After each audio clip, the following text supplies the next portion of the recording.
Cameroon, Bandung, Africa, Bandung, to the world, Bandung. Salut les amis, je suis l'homme le plus noir de la terre, le digne fils d'Afrique. D'ailleurs, comme vous et ceux qui nous soutiennent, on vous aime. Nous sommes là pour la quête de notre réelle indépendance. Alors, on n'est pas là pour écouter des discours mensongers. On n'est pas là pour écouter les médias menteurs. On a beaucoup de médias menteurs aujourd'hui et on les a démasqués. France 24, RFI, BFM, CNews, CNN, BBC, Deutsche Welle, Jeune Afrique et j'en passe. D'autres utilisent même le nom de l'Afrique pour la manipulation et ils sont dans cette mafia d'extorsion d'argent des pays pauvres, entre guillemets, et endettés. Les amis, Ibrahim Traoré, ces garçons. Je suis tombé sur cette vidéo excellente. Je vais vous partager ça avec vous. C'était lors de la réunion qu'ils ont organisée, les pays de l'AES, Ibrahim Traoré, Abdourahmane Tiani et Assimi Goïta. C'était à Niamey l'année dernière. Et quand vous voyez quelqu'un qui veut dire la vérité, il n'est pas là forcément pour écrire des choses et lire uniquement ce qu'il a écrit. Dans le métier que j'exerce, on dit la meilleure façon d'improviser, c'est d'écrire. Certes, on écrit parce qu'on veut structurer ses idées. Mais quand on a fini de structurer ses idées, on n'a pas besoin de paperasse. Et pour un président qui s'adresse à son peuple, il n'a pas besoin de s'accommoder de paperasse. Il a certaines lignes directrices, ce qu'on appelle conducteur, et il parle. Parce que là, il ne faisait pas un discours classique. Il s'adressait au peuple de l'AES et au peuple africain. Vous dites que nous sommes pauvres. Nous sommes pauvres. Mais on vous demande de partir. Vous plénichez. Pourquoi? L'uranium du Niger, nous avons parlé de ça. Donc, en fait, les amis, je me réjouis que ces chefs d'État-là, au moins, écoutent le peuple. Quand nous parlons, ils nous écoutent. Parce que nous sommes comme les éclaireurs.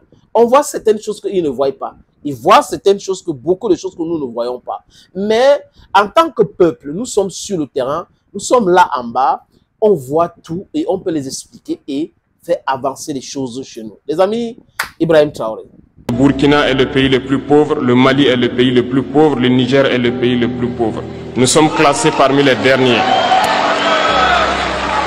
Très bien, si nous sommes aussi pauvres qu'ils le disent, mais quand est venu le moment de prendre nos responsabilités, nous avons demandé à ces maîtres de quitter les lieux. Pourquoi ne veulent-ils pas partir? Lorsque nous prenons le cas du Niger, depuis plus de 40 ans, certains pays exploitent l'uranium pour produire de l'énergie chez eux. D'Ottawa jusqu'à Paris, les rues sont illuminées, c'est la lumière. Mais au Niger, c'est l'obscurité qui nous est servie. Lorsque vous partez dans nos États, nos sols sont troués de toutes parts pour rechercher les métaux précieux tels que l'or. Mais souvent, il n'y a même pas la moindre route accessible pour atteindre les zones où ils exploitent l'or. Ça, c'est un président.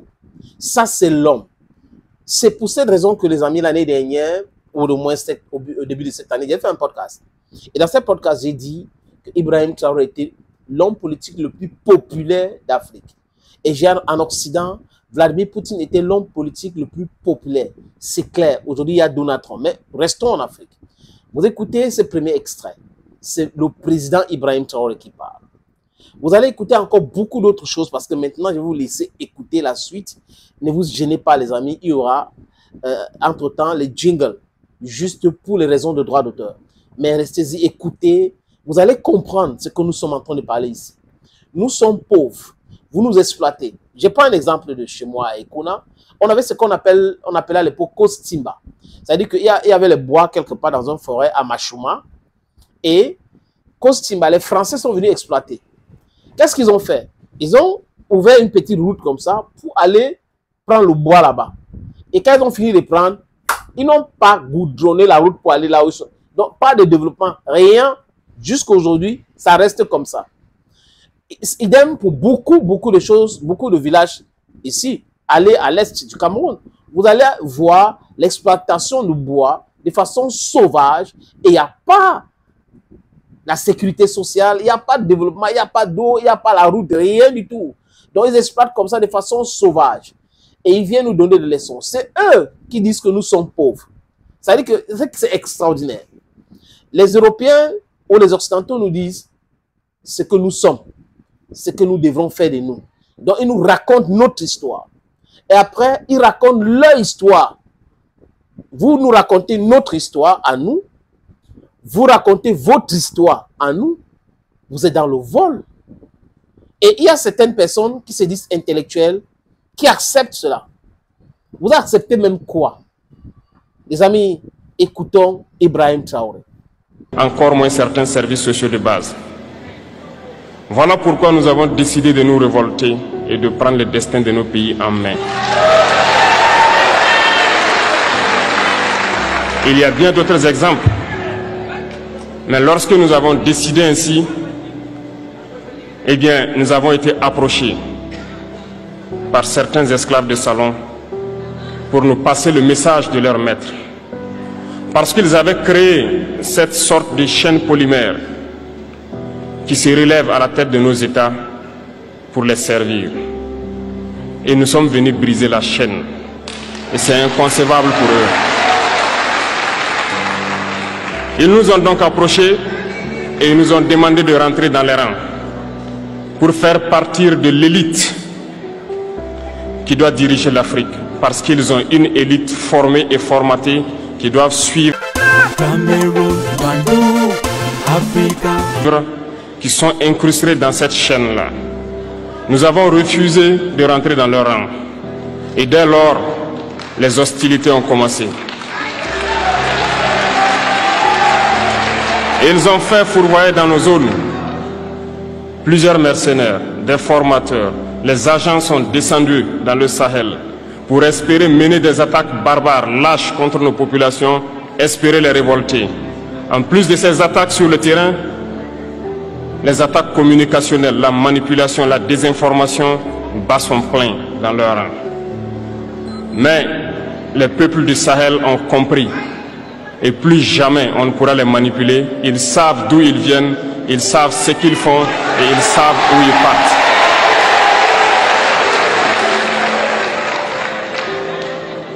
Nous n'allons plus permettre cela. Les gens sont éveillés et les gens se battent aujourd'hui. Cameroun, Bandung, Africa. Pas pour nous-mêmes, mais pour les générations à venir. Et merci à tous pour le combat qui est livré. Cela ne nous fait jamais pleurer. Nous n'allons pas trembler. Nous allons affronter. Nous allons nous battre pour l'indépendance réelle, pour notre liberté. Parce que pour faire peur au peuple de l'AES, ces individus n'ont que 3 termes dans la bouche: démocratie, liberté, droits de l'homme. Bien sûr, leurs valets locaux ne sont élus que dans un processus démocratique, libre et transparent selon eux leurs valeurs. Quoi de plus normal qu'on veuille nous imposer cela, parce que c'est eux qui édictent les règles. Très bien, nous avons décidé de nous assumer. Cameroun, Bandung, Africa.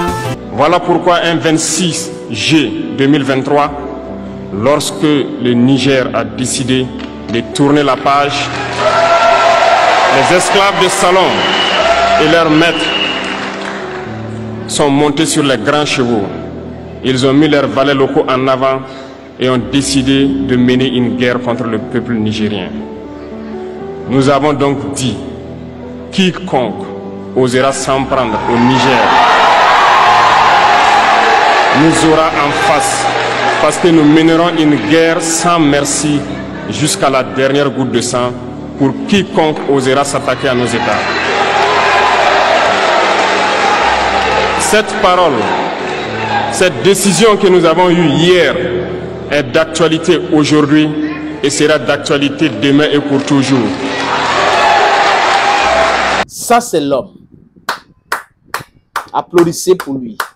Applaudissez pour lui encore, les amis. Et il tient des discours comme ça, il est tellement cohérent. L'homme, c'est ce qu'il dit. Et l'homme, c'est ce qu'il fait. Air France a bataillé pour rentrer au Burkina Faso. Air France est parti en disant que le Burkina était sur une zone rouge. Air France veut rentrer au Niger, veut rentrer au Mali.